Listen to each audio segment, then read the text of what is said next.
Welcome to my channel. Dear student and viewers, I am Sheila Dotto, lecturer in English, Atharuddin Hawladar Degree College. Today, I will discuss with email writing. English first paper. Dear learners, তোমরা জানো ইংরেজি প্রথম পত্রে email writing রয়েছে।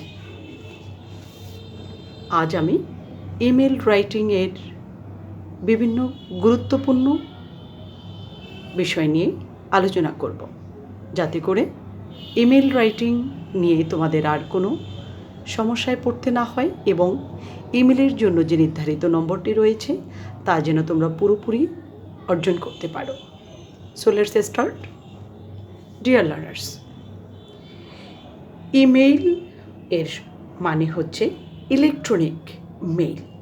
Email that means electronic mail. চিঠি লেখার একটি আধুনিক ধরনের নাম ইমেইল।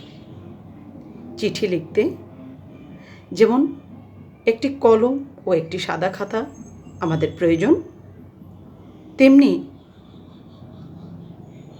অন্যদিকে ইমেইল এর জন্য চাই ইন্টারনেট কানেকশন সহ একটি কম্পিউটার বা ল্যাপটপ অথবা মোবাইল জাতীয় অন্য কোনো মডার্ন ডিভাইস।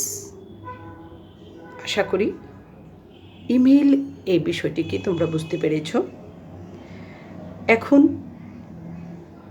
একটি আদর্শ ইমেল রাইটিংয়ের জন্য যে 5টি ধাপ অবশ্যই অনুসরণ করতে হয়, আমি সেগুলো ধারাবাহিকভাবে আলোচনা করছি।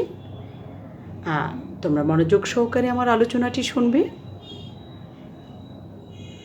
তো আদর্শ ইমেল রাইটিংয়ের ধাপগুলো, look at the board. Number 1, to দিয়ে প্রাপকের ঠিকানা। তবে অবশ্যই জিমেইল, ইয়াহু এই ধরনের অ্যাড্রেস হতে হবে। নাম্বার 2, সাবজেক্ট দিয়ে শর্টকাটে যে বিষয়ে ইমেল লেখা হচ্ছে তা উল্লেখ করতে হবে। নাম্বার 3, সম্বোধনমূলক শব্দ, স্যালুটেশন টু দ্য রিসিভার কে লক্ষ্য করে উল্লেখ করতে হবে। নাম্বার 4, মূল লেখাটি লেটারের মতো করে লিখতে হবে, তবে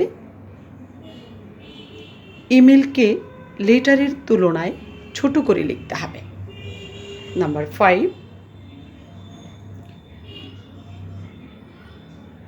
5 যে ধাপটি তা হলো নেম অফ সেন্ডার বা লেখকের নাম উল্লেখ করতে হবে। এ পর্যায়ে ডিয়ার লার্নার্স,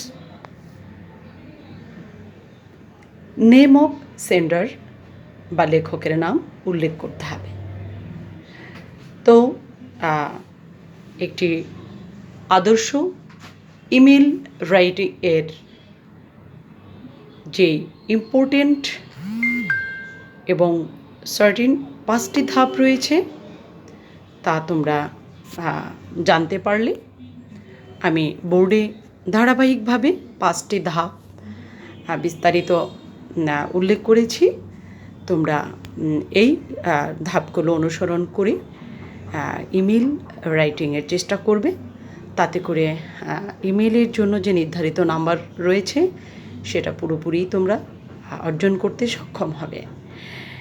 এবার একটি ইমেল লেখার জন্য একাডেমিক পরীক্ষাগুলোতে ইমেল যেভাবে লিখতে হয় তার জন্য আমি নিচে একটি নমুনা, একটি মডেল ইমেলের উল্লেখ করেছি। তোমরা বোর্ডের দিকে লক্ষ্য করো। শুরুতেই ফ্রম যে কোনো একটি নাম দিয়ে রানা এভাবে একটি ইমেল অ্যাড্রেস, rana0099@gmail.com। এরপর টু ফরাদ @yahoo.com। এরপর ইমেলটি সেন্ড করার জন্য সেই সেন্ডিং ডেট টাইম, এরপর সাবজেক্ট নির্ধারিত যে টপিক্সের ওপর, যে বিষয়ের ওপর ইমেল করতে বলা হবে সেই সাবজেক্টটি উল্লেখ করতে হবে। এরপর সম্বোধন করে যে কোনো যে নামটি থাকবে প্রশ্নপত্রে উল্লেখ করে, এরপর যে ফরম্যাটটি তোমরা বোর্ডে দেখতে পাচ্ছ এভাবে বাকি লেটার এর মতো করে, তবে অবশ্যই মনে রাখবে লেটারের মতো, তবে ইমেলে লেখা হবে লেটারের তুলনায় ছোট। এভাবে বাকি রাইটিংগুলো ইমেলের জন্য যে 5টি ধাপ আমি অনুসরণ করতে বলেছি সে 5টি ধাপ অনুসরণ করে বাকি লেখাগুলো কমপ্লিট করতে হবে।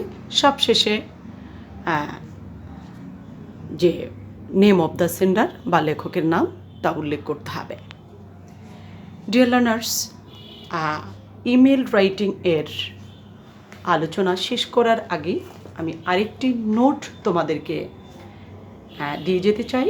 তা হলো, মনে রাখবে ইমেল লেখার ক্ষেত্রে বক্স করে লেখা বাধ্যতামূলক নয়, তবে কেউ যদি লিখতে চায় তাতে তেমন কোনো ভুল নেই। তো একথা মনে রাখবে, ইমেল লেখার ক্ষেত্রে বক্স এর বিষয়টি একেবারেই জরুরি নয়, বক্স না লিখলেও চলবে। তো ইমেল রাইটিং নিয়ে বিস্তারিত আলোচনা আজ এখানে শেষ করব। তোমরা সবাই ভালো থেকো। আমার এই ভিডিও ক্লাসটি দেখবে বারবার, এবং ইমেল রাইটিং নিয়ে আশা করি তোমাদের কোনো সমস্যা থাকবে না। এই নিয়ম নীতিগুলো অনুসরণ করে ইমেল করতে পারলে তোমরা ইমেল রাইটিং এর পুরোপুরি ক্যাপচার করতে পারবে। ভালো থেকো, স্টে সেফ, কিপ লার্নিং।